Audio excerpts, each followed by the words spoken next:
Welcome to Module 1, Foundations of CHA-CHIP and PHAB Accreditation. In this module, we begin by introducing two key tools in public health planning, CHA and CHIP. CHA stands for Community Health Assessment. It's a structured, data-informed process used to identify the major health challenges facing a community. It's grounded in both statistical data and community input. You might think of it as your community's health snapshot, informed by listening to the people you serve. CHIP stands for Community Health Improvement Plan. Once you know what the community needs, the CHIP guides how your organization and its partners will respond.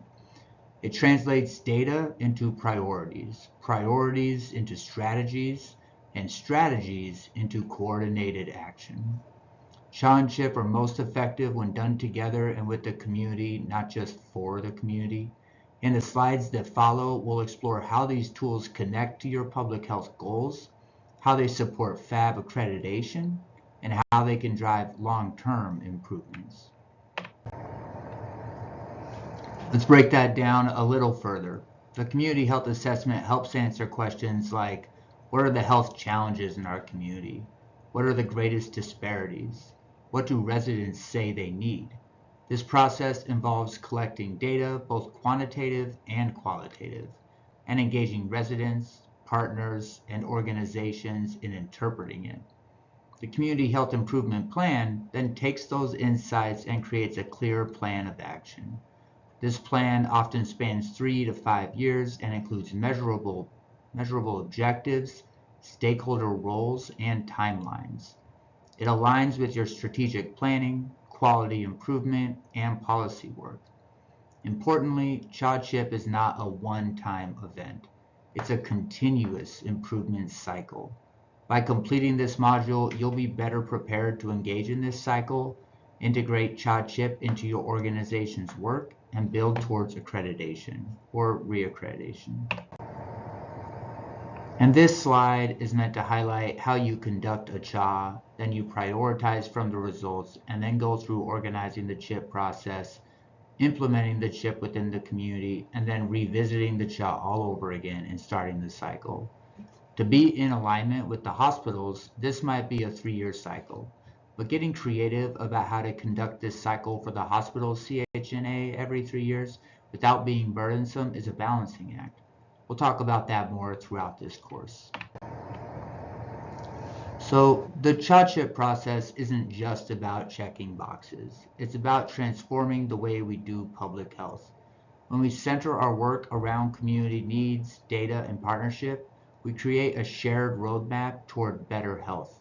In practice, the CHA guides resource allocation, shapes public messaging, and informs everything from grant writing to coalition building. It creates a shared understanding of what matters most. The CHIP then provides the structure to act on that understanding, organizing stakeholders around agreed upon goals and strategies. This process also reinforces transparency and accountability. By engaging stakeholders from the beginning, your community becomes co-owners of the priorities and solutions. This leads to stronger buy-in, better implementation, and more sustainable outcomes. Let's take a closer look at how CHA and CHIP supports public health practice. First, it promotes evidence-based decision-making by grounding strategies in real-time data and resident perspectives.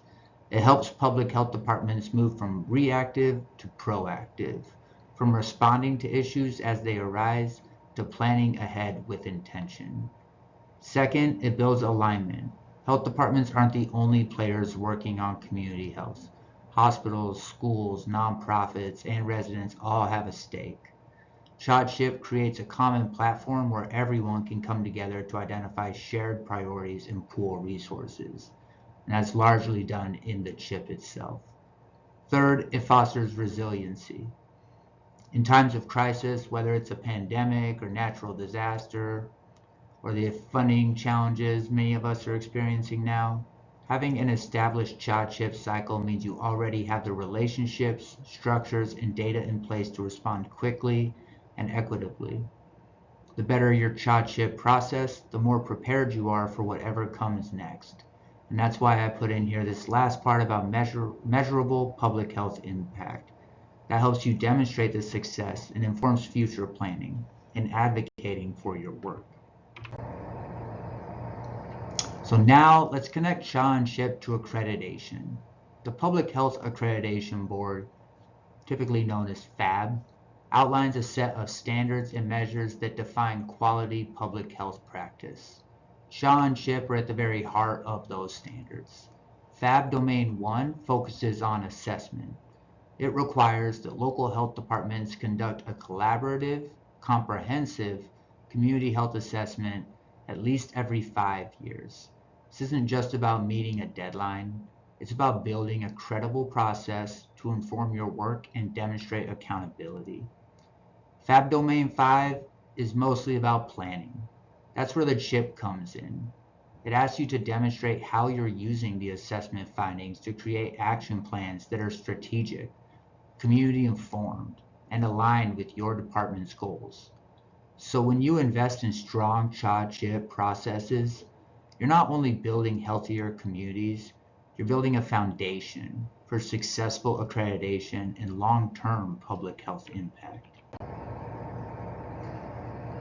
You might be wondering, how do you actually align your CHA and CHIP with PHAB documentation? It starts with intentional planning and documentation from the beginning. As you engage stakeholders, gather data, and set priorities, keep PHAB standards in mind. For example, Domain 1 Standard 1.1 requires a comprehensive CHA process that includes broad community input, documenting who was involved, how they were engaged, and how their input shaped the assessment will be critical. For the CHIP, or Domain 5, it requires a clear plan with goals, objectives, strategies, and partners.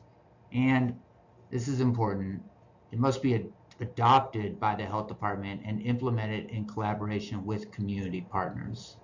Many health departments in Nebraska, according to the Training Needs Assessment, reported confidence in understanding PHAB overall, but also expressed uncertainty about how to fully align documentation with day-to-day CHIP work. That's not what this training aims to clarify, but how to make sure your community work checks both the practical and accreditation boxes. So what makes a CHA high quality? It starts with structure. Whether you're using MAP 2.0 or another framework, a clear step-by-step process is essential. The first step is to build a foundation. Establish a planning team, define your scope, and clarify your goals. Then you gather data. This includes both secondary data like vital statistics and hospital discharge records, and primary data like community surveys and listening sessions. After gathering data, you'll need to analyze it and interpret the findings. This step is often where equity and representation come into focus. Are you hearing from all the parts of the community? Are disparities being surfaced? Next, you share the results and prioritize the issues. This is a particularly collaborative process involving partners, decision makers, and residents. Finally, you move from CHA to CHIP, using those priorities to develop an action plan. Throughout, remember that documentation, communication, and transparency are key. It's not just about what you do, it's about how you show it and who you involve. So let's break those steps down visually here. Step 1, build those relationships. Early and continuous stakeholder engagement is essential, not just for input, but for building buy-in. Consider forming a steering committee with representatives from public health, healthcare, education, and community-based organizations. Step 2, plan your process. Select a framework, like MAP 2.0 for example, and map out your timeline, roles, and tools. Make sure to embed equity from the beginning by identifying populations you need to reach and how to reach them. Step 3, gather your data. Use a mix of existing data sets like the Behavioral Risk Factor Surveillance System, we call it BRFIS typically, or county health rankings, and your own tools such as surveys and focus groups. Use both numbers and stories to paint a full picture. Step 4, interpret and prioritize. Analyze the data to identify trends, gaps, and disparities. Engage your partners to prioritize the most critical and feasible issues to address.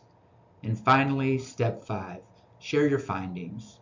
Close the feedback loop with your community. Make your findings accessible, understandable, and useful.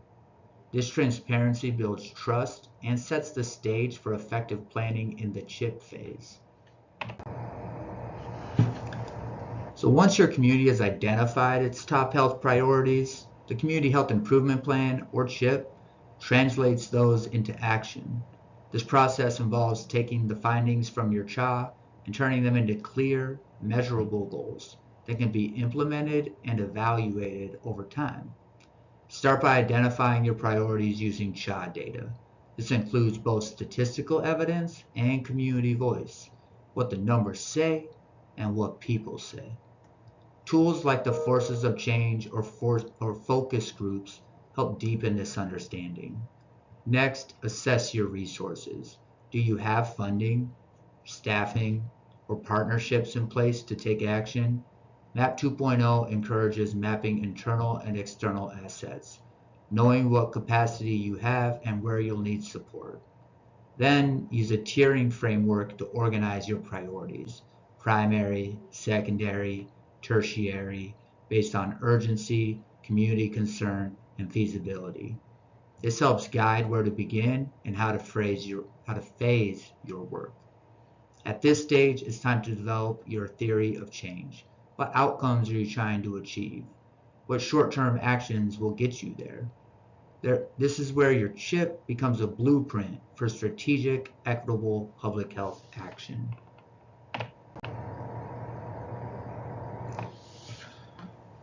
So equity should be a through line in your entire CHA-CHIP process. From planning to implementation, it's not just about including diverse voices, it's about centering them.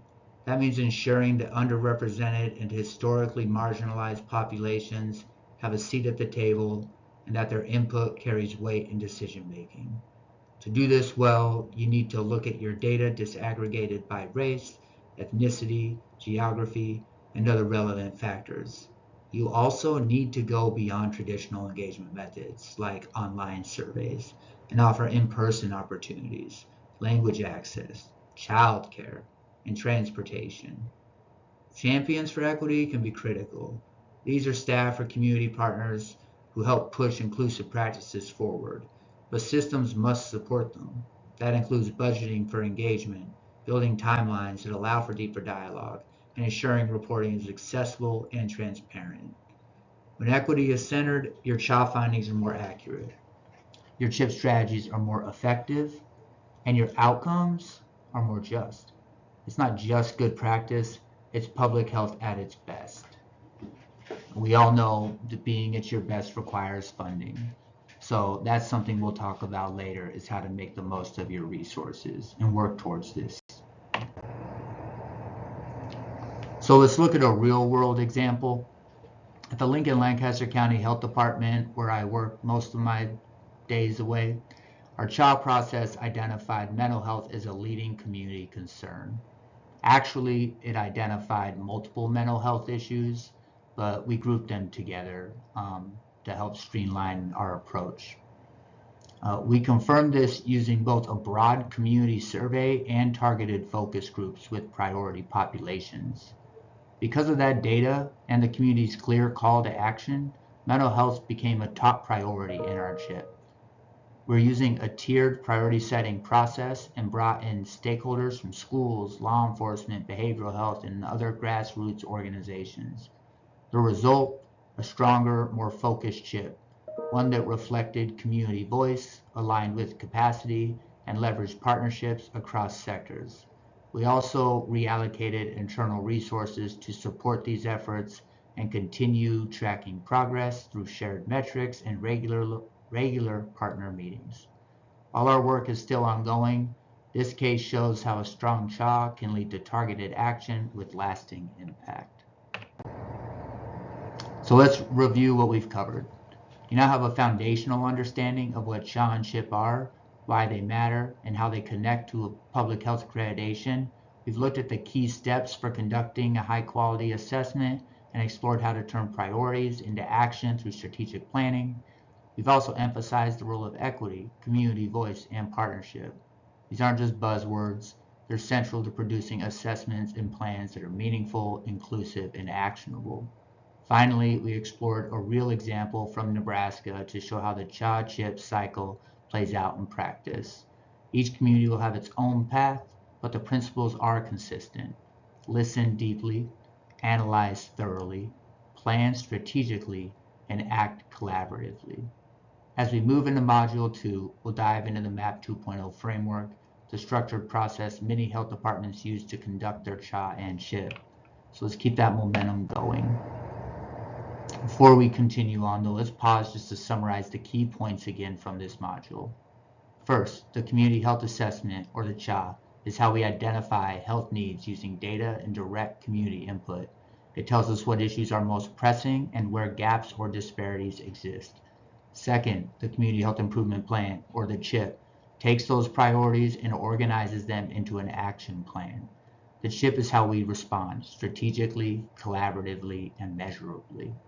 Third, we've seen how PHAB accreditation is deeply connected to this work. Domains 1 and 5 specifically require a comprehensive CHA and a documented CHIP.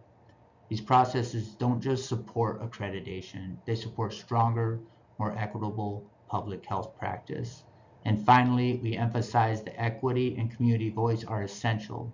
High-quality assessments aren't just technically sound, they're inclusive, representative, and grounded in the lived experiences of your community.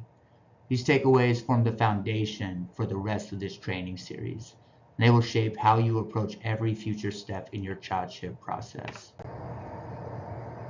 And again, now that you've completed Module 1, here are a few things you can do next. First, review your local CHA-CHIP processes. Where are you strong? Where do you see opportunities for improvement? Think about your documentation, your engagement strategies, and how equity is embedded throughout. To do that, you might consider exploring the additional resources linked in this module. Those include tools, templates, case studies, and can help deepen your understanding and support your local work. Third, you might consider how your team can apply what you've learned. Maybe it's starting a conversation with leadership about aligning with PHAB or revisiting your stakeholder engagement plan. Small steps now will support stronger outcomes later.